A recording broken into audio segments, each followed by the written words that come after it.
Queridos, desejo a todos, mais uma vez, com a paz do nosso Senhor e Salvador Jesus Cristo. Estamos aqui para darmos continuidade ao nosso estudo sobre a hermenêutica bíblica. Desta feita, nós vamos falar sobre 3 pontos negativos e um ponto positivo com 3 subdivisões. Nós vamos estar aprendendo aqui. Neste momento, nós vamos estar aprendendo sobre invenção de versículos, distorção de versículos, isolamento de versículos e também sobre princípios de interpretação. Mas para isso, eu quero que você, que ainda não se inscreveu em nosso canal, se inscreva aí, para que você venha estar sempre recebendo as novas notificações que o YouTube enviará para você à medida que você acompanhar até o final deste vídeo. Peço que você compartilhe este link com outras pessoas, deixe o seu comentário e vamos comigo aprender mais uma vez a palavra do Senhor. Então é muito importante nós entendermos, antes de nós adentrarmos a fundo naquilo que nós vamos estar falando nessa noite, nesse momento, sobre tudo que, ou amanhã, dependendo da hora que você vai assistir esse vídeo, ou tarde, haja vista, vocês precisam entender, primeiramente, sobre a hermenêutica bíblica e também a exegese. Esse princípio não pode ficar de fora. Por quê? Porque a hermenêutica é a arte de interpretar, ela analisa, ela interpreta o que a Bíblia fala sobre um texto, contexto, o livro, se é histórico, a cultura, o momento político, a economia. A hermenêutica, ela tem essa função, ela interpreta. Já a exegese, que é muito importante nós destacarmos, exegese. Exegese, ela tem a função de você arrancar do texto e aplicar. Exegese do grego vem de ege, que quer dizer fora. Então tem a ideia de arrancar para fora. Enquanto a hermenêutica está no papel, a exegese tem a função de arrancar do papel. E também vem de agein, que significa guiar ou conduzir para fora, extrair a intenção das palavras que o autor quis dizer no texto, o que ele pretendia dizer no contexto original e no texto. Então é muito importante. Então, a ideia que se tem então da exegese é tirar do texto o que está no texto. Tirar do papel. Ela tem a função de descortinar, para que você venha fazer esta aplicação e mais fundo no significado. Resumindo tudo, é realmente o que o autor quis dizer. Porque se eu não falar aquilo que o autor quis dizer, o autor é quem? É Deus. O que o escritor, os escritores quis dizer, inspirado pelo Espírito Santo. Então a exegese, ela tem esse papel. Então não é aquilo que eu quero dizer, eu quero falar, porque seria antiético. Por exemplo, se alguém escrever um livro e alguém escrever um livro também de outra forma, ou aplicar ele de outra forma, seria uma antiética. Então é muito importante nós entendermos o papel da hermenêutica e a exegese. Resumindo, o que a teoria é para a prática é o mesmo que a hermenêutica e a exegese é. Enquanto a hermenêutica está no papel, você interpreta, e a exegese, ela arranca do papel, ela aplica. Então vamos resumir para você ficar bem claro isso aqui. A hermenêutica é o que o autor quis dizer naquela época. A exegese, ela vem, arranca e aplica sobre o que o autor quis dizer para nós. Amém? Vocês entenderam?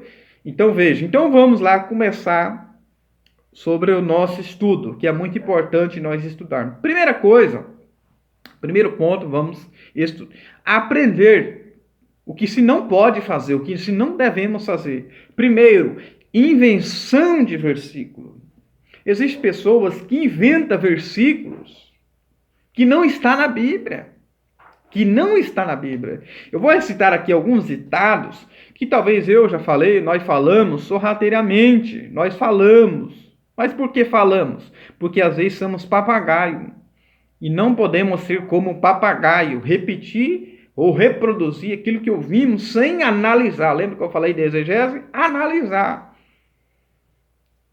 Analisar para poder aplicar. Então, primeiro, a hermenêutica, a exegese aplica o que você analisou. Então, precisa analisar. Realmente isso está na Bíblia. Primeira coisa, faça a tua parte, que eu te ajudarei. Isso não está na Bíblia. Ainda que Deus deseja, que nós se esforçamos. Mas isso não está na Bíblia. O que eu quero dizer aqui é que não está na Bíblia. Segundo, não cai uma folha de uma árvore se Deus não permitir. Nós já ouvimos muito falar isso. Ainda que todo momento cai folha de árvore. É permissão de Deus? Sim. Permissão de Deus também. Mas, o que eu quero dizer, repetindo, que não está na Bíblia. Quem madruga, Deus ajuda. Aonde está isso na Bíblia? Não. Deus abençoa quem madruga. Grandes homens de Deus, como Abraão, salmista, Daniel, eles acordavam de manhã para buscar o Senhor, buscar a presença de Deus, e Deus agraciava. Deus ouvia as suas orações. Em qualquer momento Deus ele ouve. Mas a madrugada é um sacrifício. Deus ele vai ouvir essa madrugada. Não estou dizendo que você não deve orar às madrugadas, levantar às madrugadas, falar com o Senhor. O que eu estou dizendo aqui é que não está na Bíblia, quem madruga, Deus ajuda. Outro ponto que precisamos analisar. Deus tarda, mas não falha. Eu creio que todos já ouviram isso. Deus tarda, mas não falha. Está na Bíblia? Não. Porque Deus ele nem tarda e nem falha. Ele chega na hora certa. Nós já estamos estudando aqui. Então é muito importante. Porque se Deus falhar, ele seria humano. E Deus não é humano, ele é Deus. Ele não erra. Inclusive, as Escrituras, elas não falham. Ela é inerrante e infalível. Inerrante que não erra. Infalível que não falha. Então Deus não falha. Se eu disser que a Bíblia está errada, eu vou dizer também que Deus errou. Então Deus ele não erra e não muda. Amém? Então isso também não está na Bíblia. Outro que a gente ouve muito falar, invenção de versículo, a esperança é a última que morre. Eu creio que todos já ouviram isso também. Mas não está na Bíblia. Por quê? Porque a partir do momento que eu aceitei a Cristo, eu morro para o mundo. A esperança, ela não morre. Do contrário, a partir do momento que eu aceitei a Cristo, já nasce uma esperança na vinda do Senhor Jesus para guardar a sua igreja. Então a esperança não é a última que morre, mas é a primeira que nasce a partir do momento que aceitamos a Cristo. Nós temos esperança de Cristo voltar e arrebatar a sua igreja. Então, a esperança é a última que morre, também não está na Bíblia. Bons tempos e pouco tempo, também já ouvi, também não está na Bíblia. Ainda que a Bíblia fala alguns pontos que precisam ser analisados, porque serão abreviados, mas não é o assunto de agora, vamos estar em outro momento, podemos estar falando sobre isso. Não tem nada a ver com o que vamos estar entendendo ali naquele texto. Ainda que nós vamos entender que o Senhor Jesus, ele sempre ensina na sua palavra que nós vamos remir o tempo. Remir o tempo, o que é remir o tempo? É aproveitar o tempo. Então é muito importante nós entendermos isso. Então é muito importante nós entendermos. Invenção de versículo. Não invente aquilo que não está na Bíblia. Vamos partir para o segundo. Distorção de versículos. Quantas pessoas estão ferindo o texto? Distorção de versículo para fazer uma apologia, para uma defesa pessoal. Talvez até, nós vamos entrar aqui, para defender um argumento teológico dele, a teologia da prosperidade. Nós vamos entender aqui agora. Isso porque isso poderia levar para uma interpretação livre. Ou seja, vou interpretar da maneira que eu quero. E a Bíblia não é assim, não é interpretação livre. Não é da maneira que eu quero, não é o que eu penso que influencia o texto, mas é o texto que influencia o que eu penso. Não é daqui para cá, mas é daqui para cá. Então veja, então é muito importante. Então, por isso que eu disse, não pode ser papagaio, repetir o que os outros falam. Citação de outros sem analisar, pregação de outros sem analisar.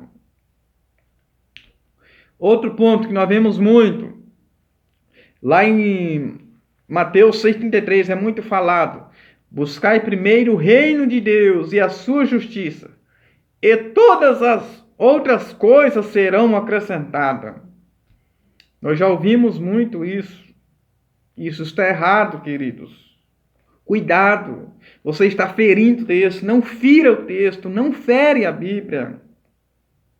Então, qual é a forma correta que está ali em Mateus 6,33? Está assim, mas buscai primeiro o reino de Deus e a sua justiça. Olha lá. E todas essas coisas vos serão acrescentadas. Veja como já muda. Uma palavra, a gente já muda tudo. Não é buscar primeiro o reino de Deus e a justiça e todas as outras coisas serão acrescentadas, mas sim todas essas coisas. Então é muito importante analisar qual que eles trocam aqui. Eles trocam estas coisas por todas as outras coisas. Todas as outras coisas. Porque se eu pegar esse ponto de todas as outras coisas serão acrescentadas, eu estou ferindo o texto. Eu estou ferindo o texto. Porque quando se fala essas coisas, está se referindo ao que Jesus está falando antes. Que ele está falando o quê? Olha, o 31. Não andeis inquietos dizendo o que comeremos, ou o que beberemos, ou com que vestiremos. O que Jesus está falando antes é o quê? De alimento, bebida e vestimenta. Então, em todas essas coisas serão acrescentadas. Jesus está dizendo aqui do pão diário, do cotidiano que você precisa e necessita. Jesus dá a provisão diária, queridos. O que eu estou dizendo aqui, que Jesus aqui nesse texto, ele não está prometendo riqueza. E alguns fazem uma apologia para defender a teologia da prosperidade. Aí ele entra dizendo que Deus vai dar todas as outras coisas, carro luxuoso, casa de luxo. E entra por outros caminhos. Mas Jesus não prometeu isso aqui, casa de luxo, carro de luxo, riquezas. Não, ele prometeu o pão diário que você necessita para aquele momento. Foi Agur que falou: não me dê, Senhor, nem a riqueza e nem a pobreza. A riqueza ele poderia fazer coisa errada, enricar ilicitamente. Pobreza ele poderia roubar. Então ele pediu algo na medida certa, nivelado, moderação. Ele pediu isso, Agur. Me dá a provisão diária, apenas, Senhor, o que eu necessito. Mas Jesus pode dar carro de luxo, casa? Pode, queridos. Pode. Ele pode fazer isso. Mas ele não prometeu isso aqui no texto. E alguns fazem, então, entra para outros caminhos. Então, é muito importante analisar isso aqui. Porque precisamos entender, queridos, que a Bíblia, originalmente, ela não foi escrita com capítulo e versículo. O capítulo surgiu do Antigo Testamento, em 1228. Os versículos do Novo Testamento surgiu em 1551. Então, a Bíblia, quando ela foi escrita direta. Ela foi escrita direta. Sem capítulo, sem versículos, sem as epígrafes. Então é muito importante estudar ela como todo. Outro ponto, igual a Hebreus. Outro ponto que vemos sobre distorção de versículo. Lá em Hebreus capítulo 12, se fala ali: portanto, nós que estamos tão rodeados de uma grande nuvem de testemunhas, gente, quantas vezes nós já ouvimos falar que essa nuvem de testemunhas são as pessoas incrédulas. As pessoas incrédulas. Então dando grande testemunha. Mas nós temos que ser testemunha, sim, queridos, não é isso que eu estou dizendo, mas não é isso que a Bíblia está dizendo. Quem são essas nuvens de testemunhas? Porque como não tem capítulo, porque capítulo é para nós, para facilitar nós, os capítulos não são inspirados, e as epígrafes e os versículos foi colocado. Então é muito importante, de maneira direta, nós vamos entender que o verso 39 do capítulo 11 diz assim: e todos esses, tendo sido testemunho pela fé, não alcançaram a promessa, provendo Deus alguma coisa melhor a nosso respeito, para que ele sem nós não fosse aperfeiçoado. Aí começa o texto, portanto, é uma continuação do capítulo 11, portanto. Então veja, é muito importante. Quem são as nuvens de testemunhas? Então são os heróis da fé, que é recitado aqui, 29 heróis da fé. Então é muito importante nós não distorcer o versículo. Vamos para o outro ponto. Isolamento de versículo. O que é versículo isolado? Todo herege, ele pega um versículo da Bíblia. Por exemplo, se o ateu quiser pegar lá o Salmo 14 e dizer que Deus não existe, ele pode falar. Diz o ímpio, não há Deus. Lá diz, não há Deus, mas é um versículo isolado. Lá em 1 Coríntios 15 diz, todos que morrerem em Cristo estão perdidos. Só um versículo ali está isolado, precisa analisar o contexto. Está perdido porque Cristo ressuscitou. Se ele não ressuscitasse, a nossa fé seria vã. Mas ele ressuscitou. Então não está perdido. Então é muito importante, Filipenses 4,13, que é o mais famoso, né? É o mais famoso, que se é muito falado. Posso todas as coisas naquele que me fortalece. Aí alguém pode pegar esse versículo isolado e fazer uma defesa, fazer uma apologia para entrar no caminho da teologia da prosperidade, que é um perigo. Deus pode dar, sim, mas não é o que está dizendo aqui, tem um poder de todas as coisas. Você pode entrar pelo caminho, pegando só esse versículo, para o caminho do positivismo, que nada pode dar errado. Tudo tem que dar certo na sua vida. E também o determinismo. Você pode ter, tem que determinar, você tem poder, você pode todas as coisas, mas não é isso que o apóstolo Paulo falou antes. Por isso que eu, Alan, falei que é muito importante analisar o contexto. Estudando sobre a hermenêutica, eu me lembro. Por isso que eu iniciei falando sobre a hermenêutica e a exegese. Tá? E a exegese. Olha só o que diz, Filipenses 4,13. Posso todas as coisas naquele que me fortalece. Mas olha o verso antes, o verso 12. Sei estar abatido e sei também ter abundância. Ou seja, ele sabe viver com abundância, mas também sabe estar abatido. Em toda maneira e em todas as coisas estou instruído, tanto a ter fartura, tanto a ter fome, tanto a ter abundância, como para a necessidade. Ou seja, o que o apóstolo está dizendo aqui, por isso que é importante analisar o contexto. O que é analisar o contexto? Analisar o que foi escrito antes ou depois. Anterior ou posterior. Tanto faz. Pode ir até a Gênesis ou então alguns versículos antes somente. Ou posterior. O contexto, então, vai dizer que Paulo está dizendo que ele está instruído. Ou seja, Paulo está dizendo assim, eu posso todas as coisas, mas eu estou instruído. Eu estou instruído a conviver em todas as circunstâncias.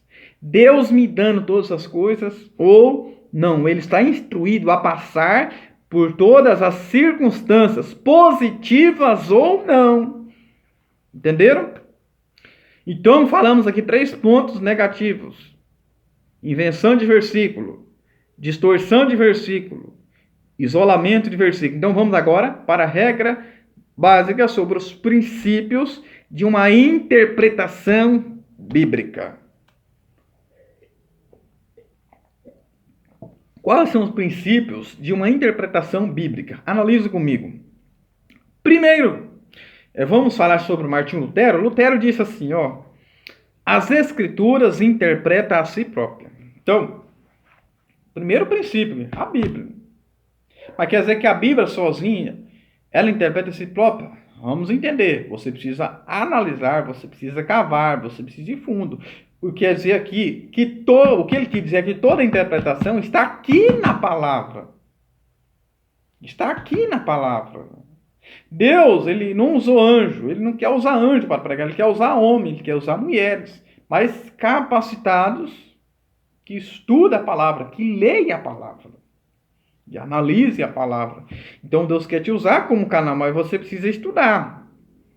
O que ele quer dizer é que a Escritura, tudo que precisamos está na Escritura. Não está em livros extras bíblicos, mas está na Escritura, interpreta-se própria. Então vamos para os primeiros princípios, que são, primeiro, princípios gramaticais. O que é isso? Princípios gramaticais.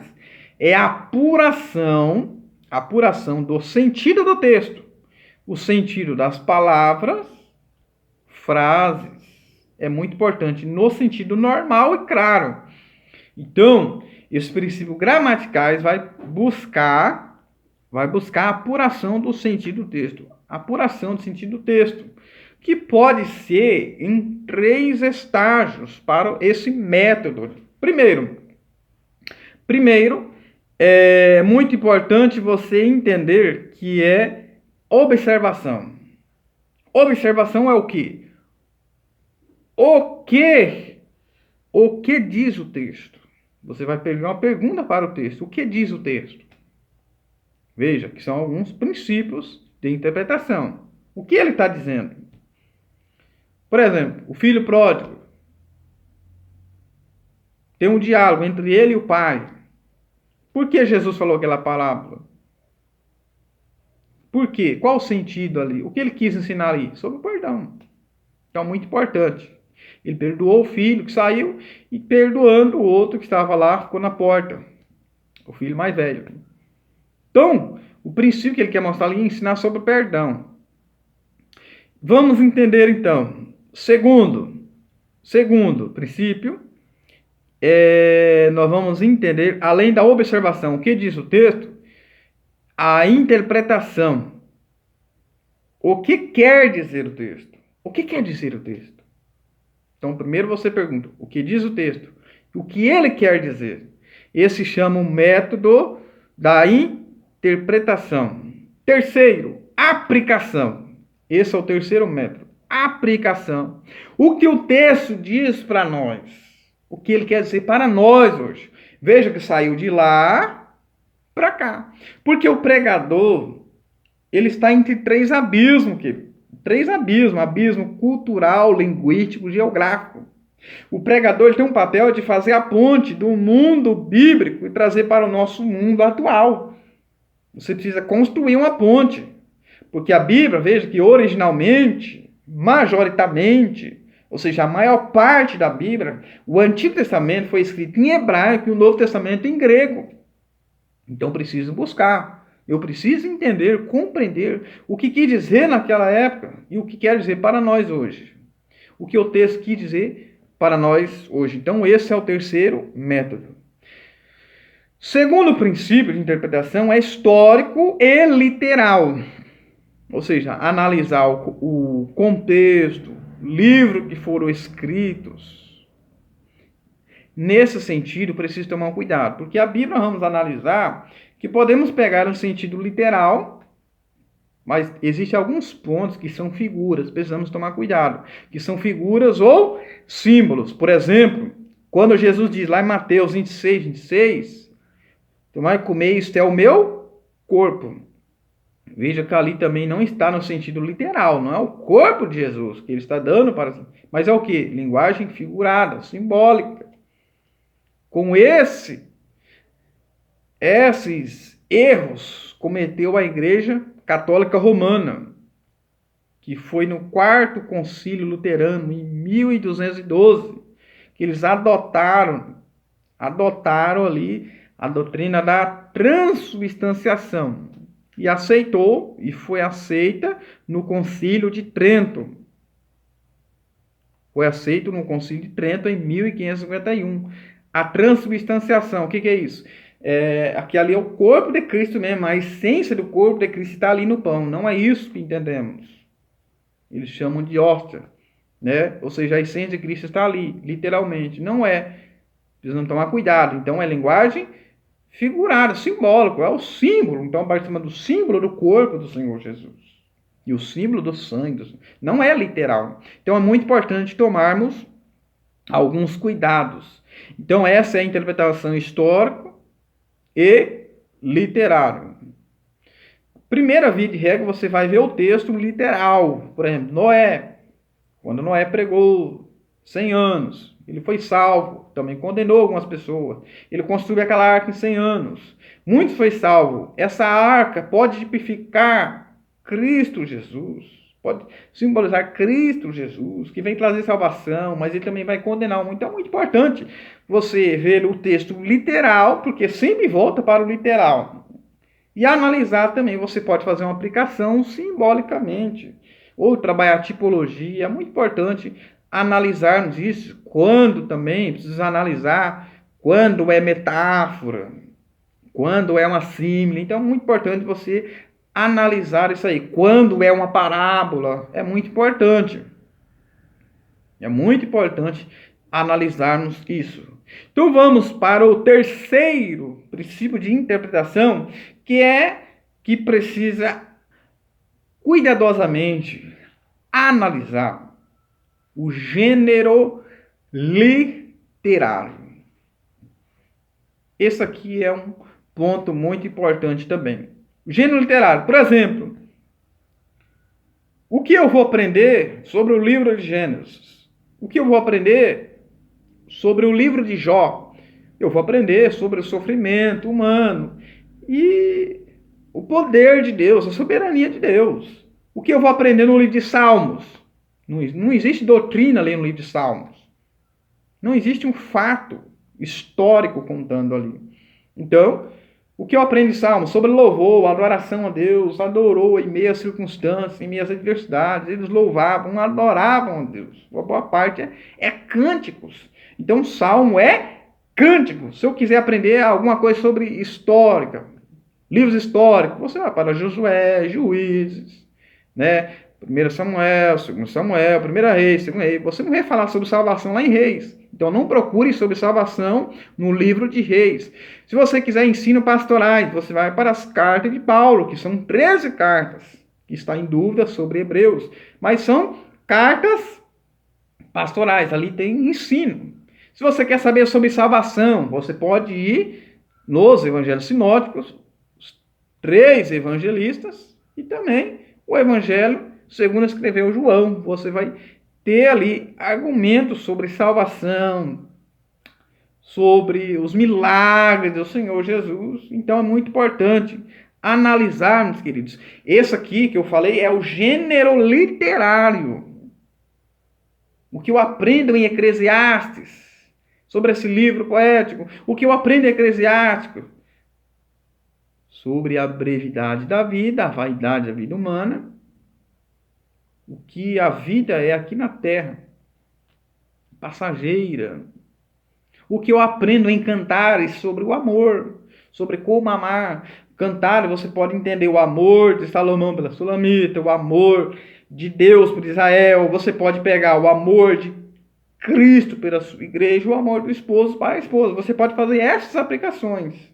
Você pode fazer essas aplicações em Cantares, mas o que lições você pode aprender em Cantares? Você vai aprender sobre o amor. É um livro poético, são poemas e também sapienciais. Alguns são sapienciais que têm ensinos, como nós vamos ver em Eclesiastes. Então é muito importante analisar o gênero literário. Se você gostou desse vídeo, compartilhe com 1000 pessoas. porque eu quero 1000 inscritos nesse canal. Compartilhe com seus amigos. Se você não puder, compartilhe com seus amigos, com seus irmãos, que esse canal foi bênção para a sua vida. Compartilhe com alguém para que ele entenda e conheça mais a palavra do Senhor, para que ele não fira o texto, não fira a Bíblia e aplica de maneira correta. Então aprendemos hermenêutica bíblica, invenção de versículo, distorção de versículo, isolamento de versículo e princípio de uma interpretação bíblica. Que o eterno Deus continue abençoando a sua vida e a sua casa.